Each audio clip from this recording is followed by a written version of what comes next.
Okay, you want a rhetorical question? How's this one? Is there a problem with political correctness on our campuses? Dr. Saad is a professor of marketing. He's at Concordia, and he's the author of The Consuming Instinct: What Juicy Burgers, Ferraris, Pornography, and Gift Giving Reveal About Human Nature. But we're here to talk about what's happening on campuses south of the border and on this side of the border as well. The rise of political correctness on campus. Good morning, Professor. Nice to see you again. What examples have you seen of political correctness that have shocked you or surprised you? Oh, you've got about 6 hours? Yeah, well, no, I'm only here till noon, but let's see what you can do. Recently, Richard Dawkins, the eminent evolutionary biologist, was disinvited from a conference because he retweeted a clip that was satirizing the similarity between Islamists and feminists. And the mere fact that he retweeted that link got him disinvited. This is Richard Dawkins. So that would be one example of a billion. Now, you're saying this is happening, that's one example. I've heard many examples of what's going on in the United States.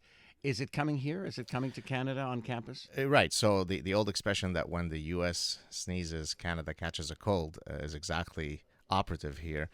In the U.S., it's on steroid, and slowly we're seeing the incursion of this lunacy on Canadian campuses indeed. When did you first start to notice it? I would say probably about 10 years ago. You started seeing a sense of entitlement among some students, sort of a culture of offense, a culture of victimology, and it just gets worse and worse and worse. And one of the reasons why I speak out against it is because we need to, revert the ship back to its proper course. Now, this culture of offense and victimology, I mean, it's not changing. I mean, people are saying they want a safe space. They don't want to hear another opinion. Now, I don't understand, because when I was at university, you had the left and you had the right, and they agreed on some things and disagreed on most things, but neither tried to shut down the other one from speaking. Right. What changed? Well, I think what's happened is that intellectual diversity that you just alluded to is almost non-existent in many campuses. There was a great study that was done a few years ago that looked at, in the United States, the percentage of professors who are either affiliated with the Democratic Party versus the Republican Party. And across disciplines, it was 5-1 in the favor of Democrats. But in certain disciplines, some of the most vociferous sort of activist disciplines, sociology and women's studies and so on, you had up to 44-1 ratio. Now, that's not going to promote intellectual diversity, and it's going to, if anything, instill an echo chamber. But I mean, some of this goes back quite a long time. I remember doing this myself and telling the children of my friends to do it. In other words, that they're doing any essay for any professor, always to defend the left-wing point of view and never to defend the right-wing point of view. And don't say anything against climate change at all, or you're going to get a bad mark, no matter how good the paper is. Does that still apply? I mean, I don't see it in my particular courses because my courses are not ideological based, but certainly from stories that I hear from other people. I mean, I get emails from students who exactly enunciate the position that you're saying because they're afraid that if they say something that might be contrary to the ideological position espoused by the professor, they might receive a bad grade. It's grotesque. So if anyone were to say that it's not really a patriarchy, it's a matriarchy, and present the reasons why, they're going to fail, right? I'm not sure if they'll fail, but certainly they won't get a good mark. With some professors, indeed, that would be the case. Your questions for my guest, Dr. Saad. He's a professor of marketing at Concordia University, about political correctness on campus. What's a microaggression? So a microaggression is any inane thing that you could think of that somebody can construe as offensive in some way. And so if you say that in the United States, if you work hard, you will succeed, apparently UCLA, I believe, has decided that that's a microaggression, maybe because it is ableist. So I mean, it's literally gotten to the point where it is a satire. Anything that you say, oh, are you originally from the United States? If you ask that question, because the person looks like they are a visible minority from some other land, that itself would be a microaggression, because how dare you sort of delegitimize my identity? All right. Now, first of all, this business about, I can understand and sympathize that somebody might be offended by that question. So that's okay. So now they're offended. And There's lots of things that'll happen during the course of the day. Some things will make you feel good. Some things you'll be offended, and you go on with your day.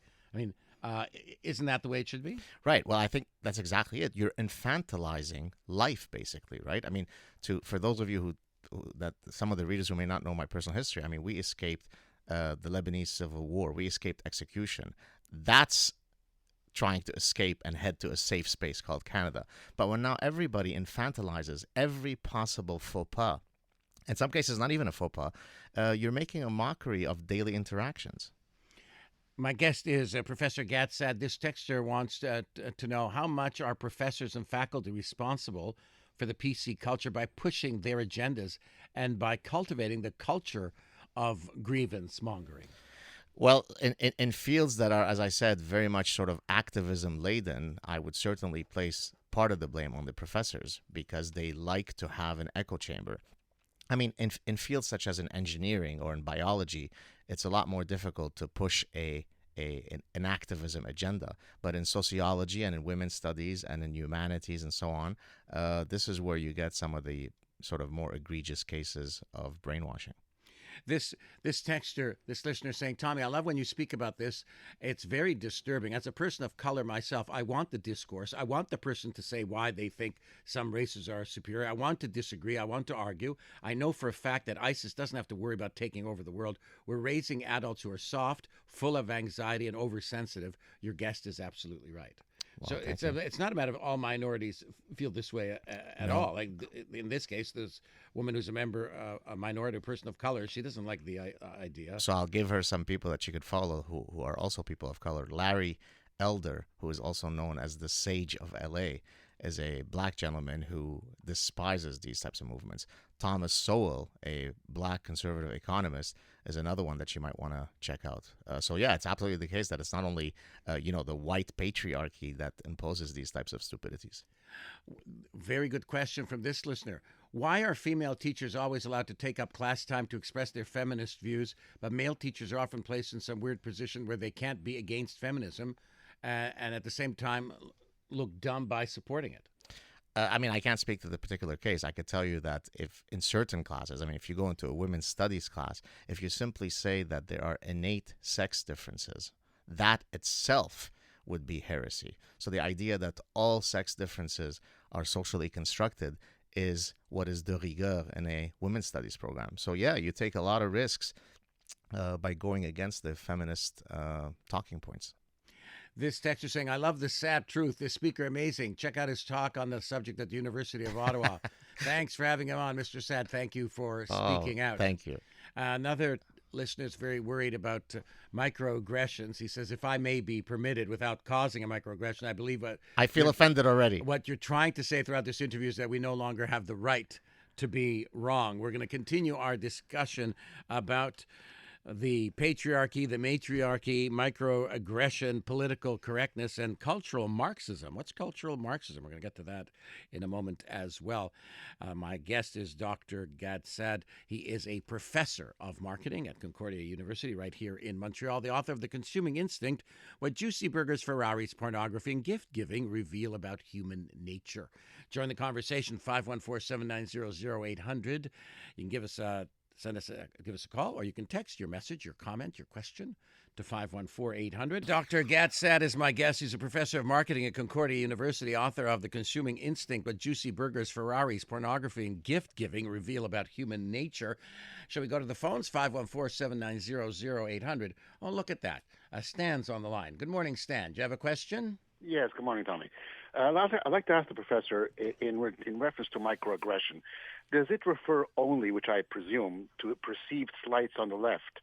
For example, if I'm a student at any university campus in North America, and I'm offended, for example, by Israel Apartheid Week on campus, can I claim microaggression and have Israel Apartheid Week stopped? I mean, good question. Thank you. Well, the vernacular of microaggressions is typically coming from leftists, precisely because they are the ones who are typically the most frequent ones on campus. So no, it hasn't typically been associated with a right perspective. And probably you'd be unpopular if you try to take the position that you have on some campuses in Canada when it comes to Israel. As a professor of marketing, this texter wants to know from Vancouver, please explain the pathology of duping college students into supporting dysfunctional ideologies. Give me an example of a dysfunctional Well, ideology. he didn't have one. Another texter saying, please ask Professor Saad to explain the Ostrich Brigade and how your crusade to embolden them is going. Yeah, so the Ostrich Brigade is a term that I popularized that refers to people who put their head in the proverbial sand and try to avoid certain basic realities that are as clear as the existence of gravity. So, for example, to never want to associate any violent acts globally with anything to do with Islamic doctrines is an instantiation of the Ostrich Brigade. Obviously, many Muslims are kind and peaceful, but to deny the fact that there might be a link between Islamic doctrines and the motivation of some terrorists is a form of ostrich logic. This texter wants to know, this listener wants to know, how bad are things at York University for Jewish students? Are Jews made to feel uncomfortable at York or any other universities in Canada? About a week ago, I received a very long letter from a Jewish student saying that he feels very, very threatened at my university. Threatened in some cases physically, but also from taking certain positions, like the question that was asked earlier regarding, the divestment stuff. So why doesn't the right or the middle take the same point? Say, no, this is not I do not feel in a safe space. This is a microaggression that I have to put up with this, and I want the university to guarantee me a safe space. The left is not shy about demanding that. Right. Why doesn't Well, I think it's just a question of numbers. As I said earlier, I mean, if you've got faculty proportions that are 44 to 1, then you're not going to have a sympathetic ear to your concerns if you're coming from a position that is not the popular one. This text is saying, not only happening in campuses, I noticed a large increase in political correctness in the media in the last decade. And I mean, just go on Twitter. I mean, there's a million cases where somebody who has a very, very successful career will tweet something that's a bit idiotic, and then there'll be an e-mob that's trying to ruin their careers because they wrote something that was perhaps a bit silly. That's grotesque. When you teach your classes, Professor, do you ever give out trigger warnings?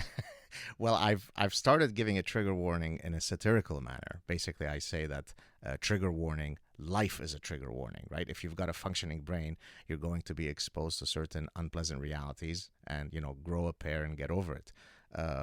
But frankly, I haven't personally experienced a lot of these troubles in my classes, frankly, and not to be sweet. Most of my students have been very reasonable. I'm speaking about the general sort of atmosphere that's found across campuses. Well, let's talk about the trigger warnings in the United States. So I've heard cases of Ivy League universities where professors have to give a trigger warning if they're teaching Romeo and Juliet because of suicide, because of violence, because of trauma within that play. Right. Well, and I double-checked to make sure it wasn't from the Onion. It wasn't. It's really happening. So if people go and check my recent talk at the University of Ottawa, where I spoke about political correctness, I listed the range of topics that now necessitate trigger warnings. It's pretty much everything under the sun. I mean, anything that you could...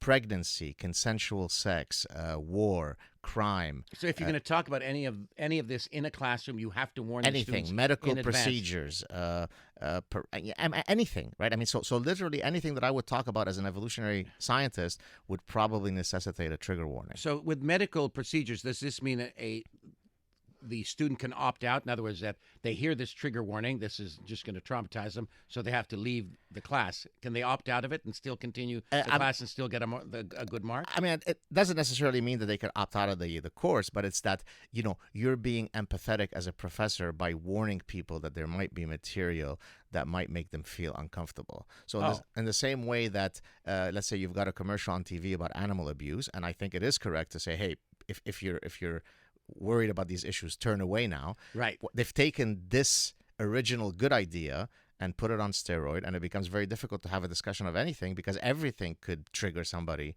on something. So would the best way to handle it is to have a long list, as you said you put together, and have a professor read this at the beginning of each class. One of these things might come up during the class: life, cesarean section, pregnancy, right? Or rape, violence, war, all of the right. Just list them all. Or don't acquiesce and say that trigger warnings are a bunch of BS and teach university students that they're adults. Life has unpleasantries, and so no, there will be no trigger warnings in my classes. But are there serious concerns about this? This listener saying that Ezra Levant's run-in with Alberta's Human Rights Commission cost him $100,000 in legal fees. Well, he's talking about these hate speech tribunals. Yeah, can I go on? Yeah, sure. Where basically anybody can levy a charge of hate speech against you. It's antithetical to free speech. Peter on the line with a question. Good morning. Yes, good morning. Excellent commentary. Very quickly, what are the top 3 or 4 most politically correct universities in Canada? A great question. I don't know the ranking. At the University of Ottawa lecture that I gave, I discussed a study that ranks 55 Canadian universities in terms of how they score on freedom. And so you could check that report and, you could decide on your own ranking. I don't know it off the top of my head, but most universities in Canada don't score very well on these metrics. Thank you so much for joining us, Dr. Gad Saad, Professor of Marketing at Concordia, author of The Consuming Instinct, What Juicy Burgers, Ferraris, Pornography, and Gift-Giving Reveal About Human Nature.